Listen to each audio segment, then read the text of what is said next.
Hey guys! So today's video we're going to be talking about my experience running my first 5K run.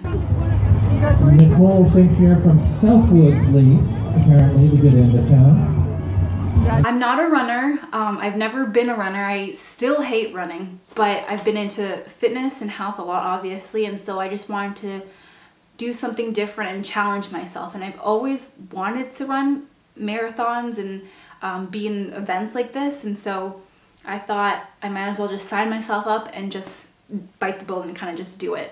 And so my first 5K was, I think, a week ago or maybe 2 weeks ago now, and I finished at about 34 minutes, which I didn't meet my goal. I wanted to finish under 30 minutes, preferably 25 minutes, but like I said, it was my first run, so I think I did pretty good for a first timer.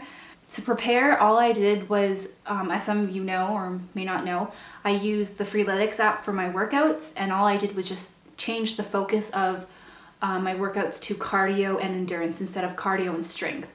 And so that helped a lot because it gave me a lot of sprinting and runs for the week. So I did a lot of 4-meter runs, 1K runs, and 2K runs. And I heard that running on the treadmill versus running outside is a lot different, which makes sense because I seem to have run faster on the treadmill. For my 2K run on the app, I finished just like over 10 minutes. And then, you know, in the 5K run, I did about 34 minutes. So it wasn't exactly the same as running on the treadmill. I thought I was going to get like under 30 minutes for sure. But then again, it was very cold, and once I did finish, it ended up snowing a bit. Really lucky that I missed that part of the weather because it was brutal. But anyways, how I prepared to do my 5K, like I said, I did the cardio and endurance training. And the day of, what I ate, I tried to have something that was filling but also very light, and so I just had some cereal. It was wheat puff cereal with banana, cinnamon and maple syrup and almond milk, so something very simple. And the night before, we just had a bunch of sushi. I know that some people, they are very strict with what they eat the day before and the day of, but I just kind of decided to wing it and just do what I felt like. And it turned out okay. I wasn't cramping afterwards.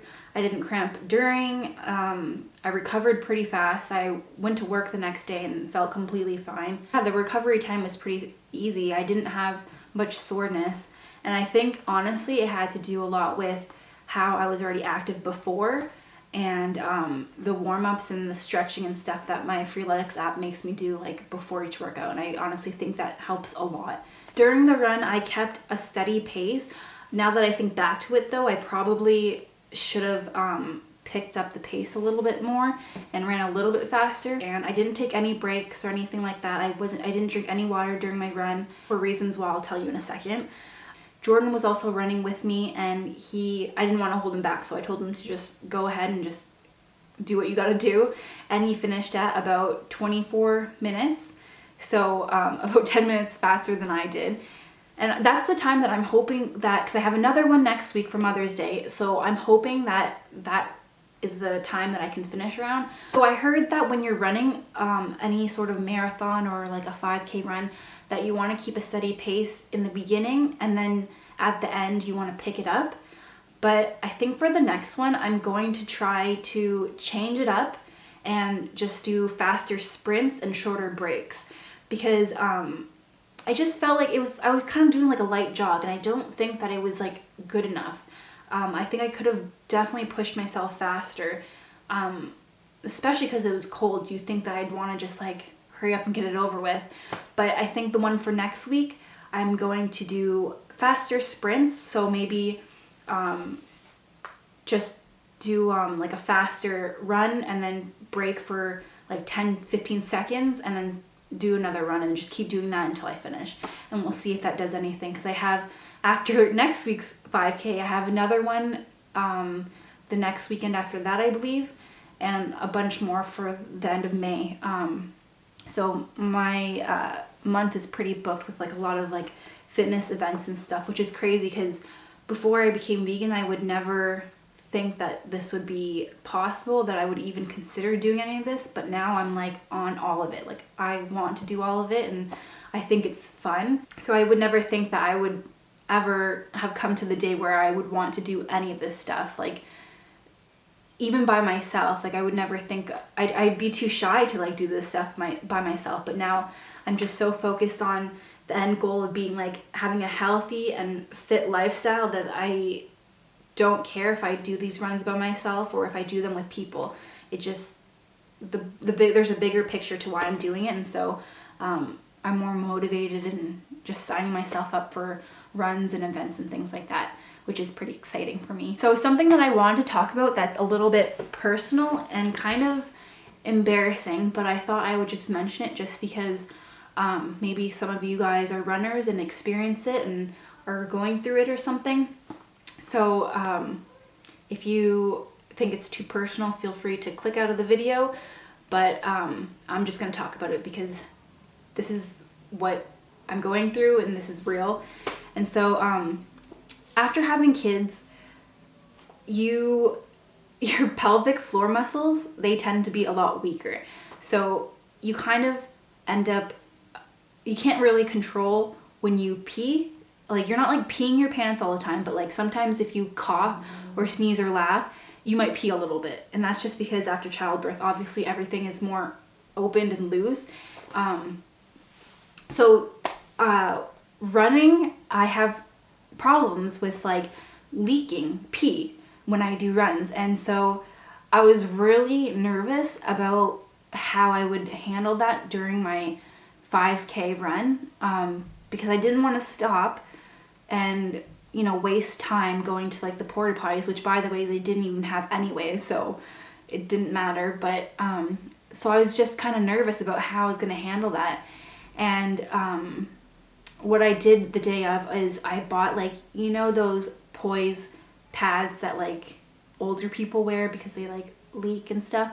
Well, I ended up wearing one of those during the run, and luckily I did because it helped a lot. Like I did end up like leaking a lot, and so if I didn't have that, it would have been so embarrassing. It would have sucked.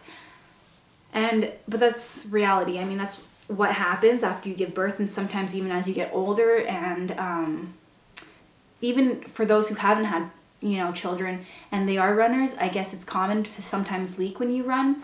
So something that I'm working on to help improve that is doing Kegel exercises. I don't know if you guys have heard of it before, but it's where you flex your pelvic floor muscles for 10 seconds and then rest for 10 seconds and then do it again, just like repeat it all.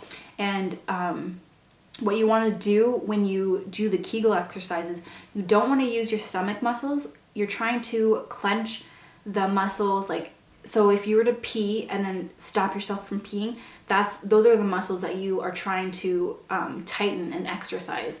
So you don't want to be clenching from your stomach or your butt, because if you are, then you're doing it wrong. You want to focus on the muscles that you use to go pee. So next time you go to the toilet or whatever, you go to the bathroom, try to stop yourself from peeing and just hold it for a second and then let it go, and then just keep doing that. And eventually your muscles will get stronger. And I'll keep you, I don't know if I want to keep you updated on that, but I'm working on that to help me not pee when I run. So yeah, it's a little embarrassing to talk about, but I thought I would just mention it just in case anyone's going through it too, because it is a common thing. It's actually not anything that you should be embarrassed by, because it happens. Like, it's not my fault. So yeah, that was my experience with my first 5K. It wasn't too bad. I honestly finished and I was like not even breaking a sweat. I think I probably could have done a little bit longer. The thing is, I didn't have any music, and I thought I would like it like that, but it did kind of get boring. So I think for next week's run, I'm gonna maybe bring my phone, and I could even vlog a little bit of it. But yeah, I think I might bring my phone and just listen to some music, just because it did get kind of boring. So those are the things that I would change, and that's what I ate, and that's how I prepared for my 5K. I'm really excited for next week's. I'm gonna try to pick up the speed and finish under 30 minutes. hopefully I can do it. I know I can. It's just a matter of pushing myself when the time comes. So this is the medal that I got from it. Hopefully I'll be able to add to the wall with my future medals. And that's about it. If you have any questions about, you know, what it's like to run a 5K, or if you have any advice for me, if you're a runner or anything like that, leave it down below because I would love to hear it, and I'll talk to you guys later. Bye.